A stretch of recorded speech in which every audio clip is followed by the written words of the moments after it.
উত্তরাঞ্চলের শহর নিউক্যাসলেও যথাযোগ্য মর্যাদায় পালিত হয়েছে পবিত্র ঈদুল আজহা। বিস্তারিত জানাচ্ছেন নর্থ ইস্ট প্রতিনিধি শাহান চৌধুরী।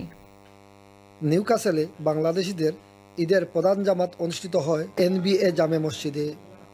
আলহামদুলিল্লাহ, নিউক্যাসলে বসবাসরত আমরা বাংলাদেশের অত্যন্ত সুন্দরভাবে আজকে ঈদের পয়লা জামাত আমরা আদায় করলাম।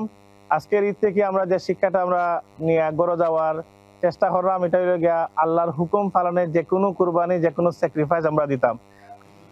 সকাল 8টা, 9টা এবং 10টায় তিনটি জামাত অনুষ্ঠিত হয়। এছাড়াও নিউক্যাসলের বাহার একাডেমি মুসলিম সেন্টারেও অনেক বাংলাদেশিরা ঈদের জামাতে অংশ নেন।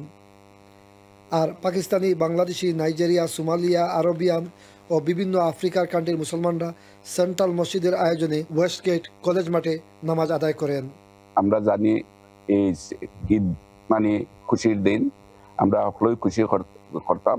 আর আমার কমিউনিটির উদ্দেশ্যে যেটা হয়েছে না যে কিছু হওয়ার লাগে, আমি ওখানেও কইমু আমরা সকল মিলেমিশে থাকতাম। নিউক্যাসল ভালোবাসা ও ত্যাগের রঙে রঙিন হোক পবিত্র ঈদুল আজহা। সবাইকে ঈদ মুবারক। Shahan Chowdhury, channel S news, Newcastle.